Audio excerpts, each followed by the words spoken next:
श्रीराम समर्थ. श्रोते हो, आपण ऐकत आहात श्री गोंदवलेकर महाराज यांचे प्रवचन. प्रपंचातले आपलेपण भगवंताकडे वळवा. प्रेम हे सर्वांना उपजतच येत असते. हा माझा मुलगा, ही माझी मुलगी यांच्यावर प्रेम कसे करावे हे कोणी शिकवावे लागत नाही. एकदा आपले मानले की प्रेम आपोआप निर्माण होते. पण हे प्रेमसुद्धा खरे बघितले तर स्वार्थी आहे. मुलगा ऐकत नाही, तो वाटेल तसे वागतो अशी आपण तक्रार करतो. त्याच्यावर जर आपले खरे प्रेम असेल तर आपण तशी तक्रार करणार नाही. परंतु त्याच्या मागे हा माझे ऐकत नाही हा अहंकार, स्वार्थ आहे.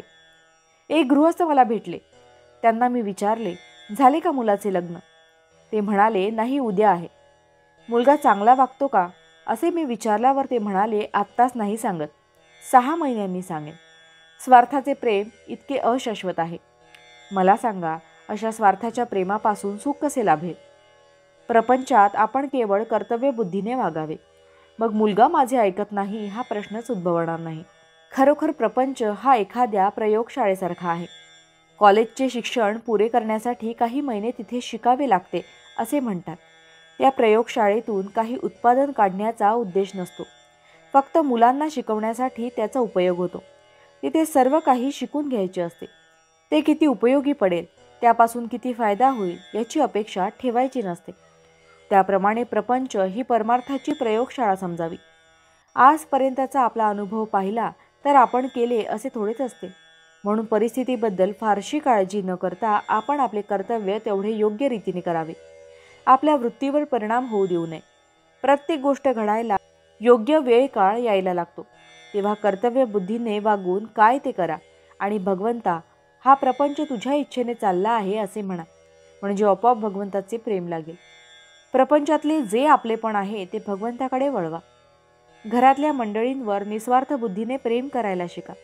म्हणजे परमार्थ आपोआप साधेल आणि आपलेपणा भगवंताकडे वळवल्यामुळे भगवंतावर प्रेम जडेल. याकरिता काही वेगळे करणे नको. हा आपलेपणा निर्माण होण्यासाठी भगवंता वाचून आपले नडते ही भावना झाली पाहिजे. याकरिता आपण त्याच्या अखंड सहवासात राहण्याचा प्रयत्न केला पाहिजे. त्याच्या नामस्मरणानेच ही गोष्ट सहज शक्य आहे. भावार्थ: वाचलेले विसरेल, पाहिलेले विसरेल, कृती केलेली विसरेल, पण अंतःकरणात घट्ट धरलेले नाम कधी विसरायचे नाही. जानकी जीवन स्मरण जय जय राम. महारुद्र हनुमान की जय. समर्थ रामदास स्वामी महाराज की जय. सब संतन की जय. श्री अनंत कोटि ब्रह्मांड नायक राजाधिराज सच्चिदानंद सद्गुरु श्री ब्रह्म चैतन्य महाराज की जय. जय जय रघुवीर समर्थ. आता आपण 13 वेळा नामस्मरण करूया. श्रीराम जय राम जय जय राम. श्रीराम जय राम जय जय राम. श्रीराम जय राम जय जय राम. श्रीराम जय राम जय जय राम. श्रीराम जय राम जय जय राम. श्रीराम जय राम जय जय राम. श्रीराम जय राम जय जय राम. श्रीराम जय राम जय जय राम. श्रीराम जय राम जय जय राम. श्रीराम जय राम जय जय राम. श्रीराम जय राम जय जय राम. श्रीराम जय राम जय जय राम.